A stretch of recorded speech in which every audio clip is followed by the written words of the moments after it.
If you were psychoanalyzing Trump and Kamala Harris, what would you conclude right now based on everything you've seen and heard?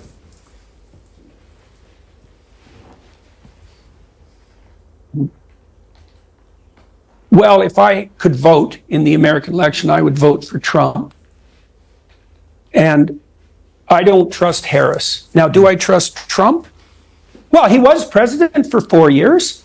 Like, look, the best predictor of someone's future behavior is their past behavior. If you're trying to hire someone and you have documented history of their efforts in precisely the domain that you're attempting to hire for, and the evidence is clear and valid, you use that in favor of all other predictive, what would you say, predictive markers. So I think it's more appropriate for me as a clinician who knows the psychometric literature to point out that independent of Trump's personality, which tends, by the way, to be a relatively weak predictor of behavior, it's intelligence that's the best predictor, and then personality.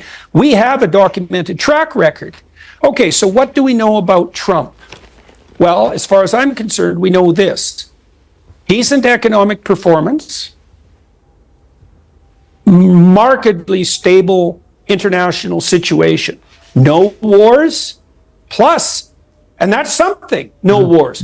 Plus, he established the Abraham Accords, and they've held even after October 7th, and everybody in the State Department told the Trump administration that putting that agreement together was impossible. Now, of course, it's the Abraham Accords that have infuriated and frustrated the bad actors in Iran, and that's pretty much the entire political class there, and fomented October 7th and produced this catastrophe that's unfolding. But putting that at the feet of Donald Trump is a very ill-advised thing to do. So I would say, with regards to Trump, well, we know what a Trump presidency would be like, but there's something else to consider too, because you might say, well, you know, that was round one and now it's round two and Trump is older. And although I think he's actually modified his behavior to some degree as a consequence of being beat up so thoroughly over the last 5 years, and although he's a bit defensive, he's also less blustery and more human, which I think is a big plus. But for me, the other thing that I've seen really switch that's really been positive for me is that Trump has pulled a lot of hyper powerful people together around him. Musk, Tulsi Gabbard, Vivek Ramaswamy, Robert F. Kennedy, most of whom would have been Democrats in anything approximating a sane and normal world.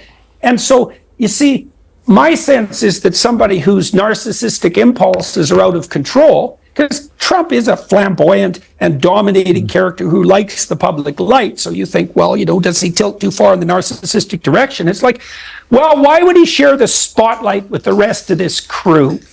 And the other thing that we should consider is that, look, man, I would vote for Trump if for no other reason than Musk himself has already agreed to head something like a Department of Governmental Efficiency in the US. It's like, okay, enough said.